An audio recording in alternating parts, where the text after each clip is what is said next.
Jensen, you mentioned financials. So every company, in order for them to be feasible, they need to have financials clearly. But at the same time, you have to also understand that there's an environment and society around you, particularly when it comes to the BP and oil industry.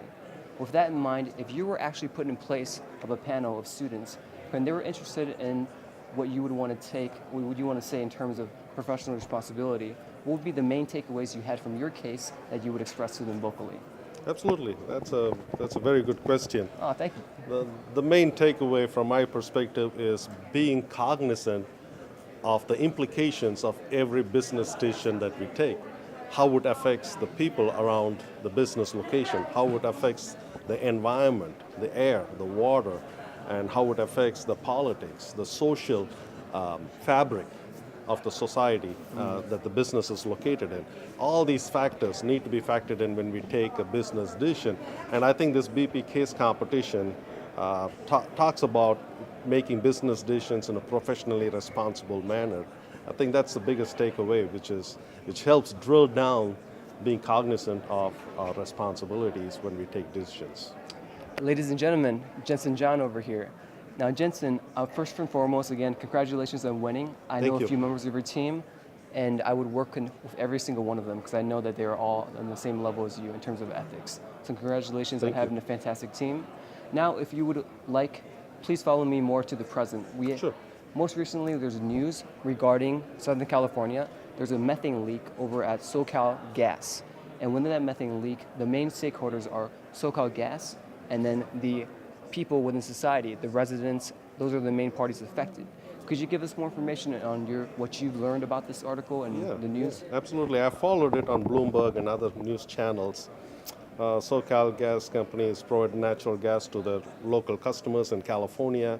And methane emissions in industries, especially energy industries, is nothing new. We know it's going on.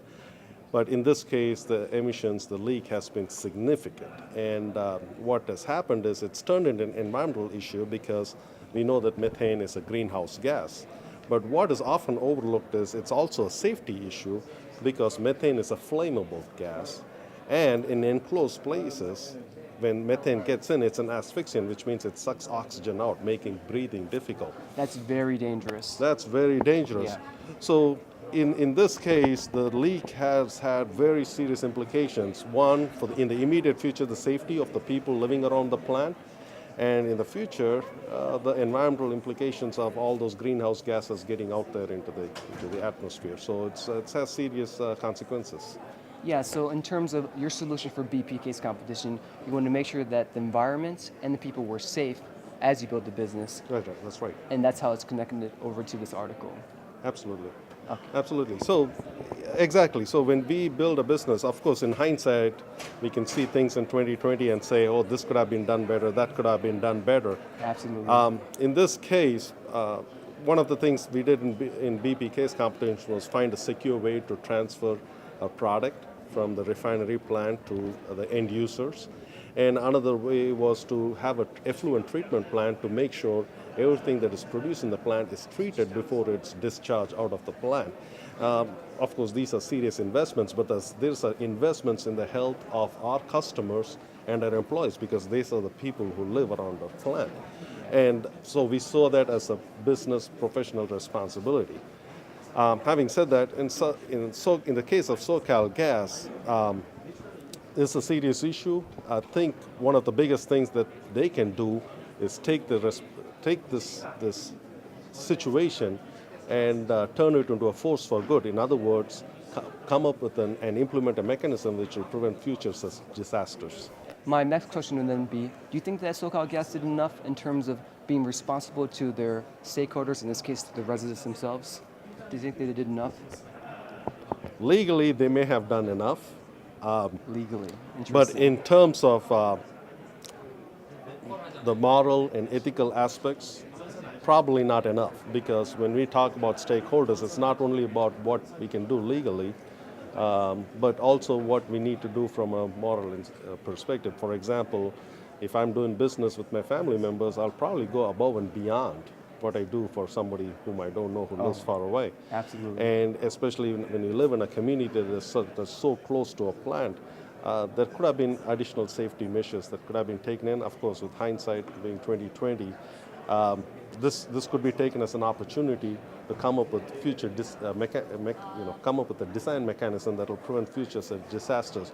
So Southern California Gas can still redeem itself, even though it has failed currently.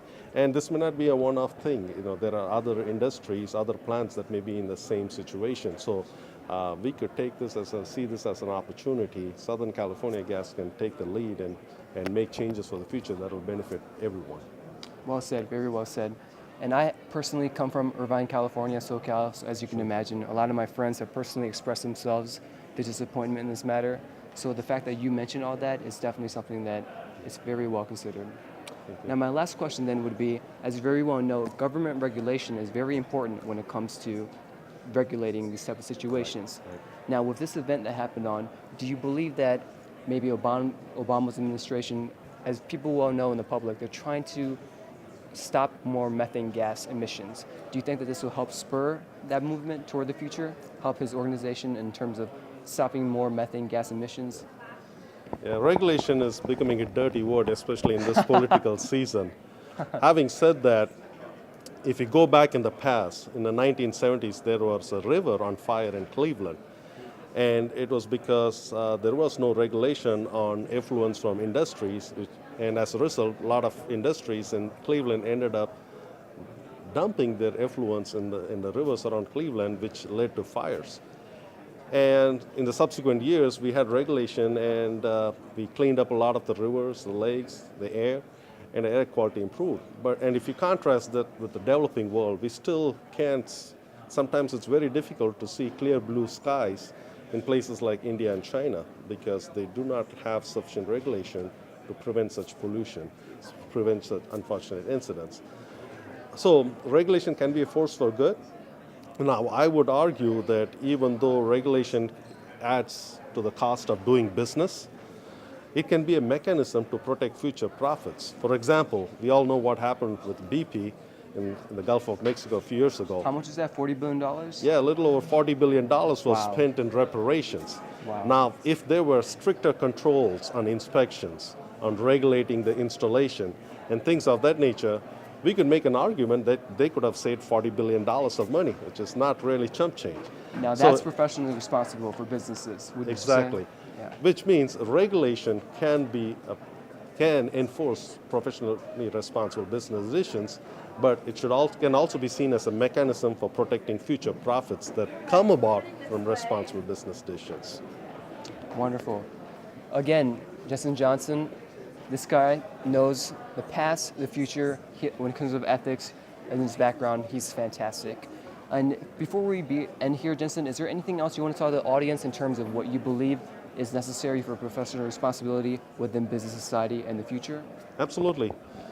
I believe the University of Illinois, the College of Business, and specifically the Center for Professional Responsibility in Business and Society here at the University of Illinois has a tremendous program educating students about making decisions that not only involve profits but involve people and planet and making ethical decisions.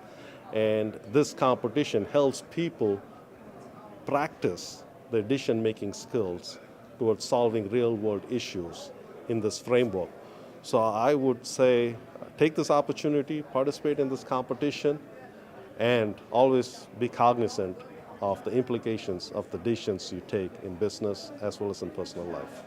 Very well said. And as I recall, remember the first time you told me your team name, I told you, Jensen, you guys are going to win this competition, bar none. That's right. Yeah. So thank you very much, sir. Thank you very much for your time. Thank you, Tony. Yeah. Pleasure. Pleasure as always.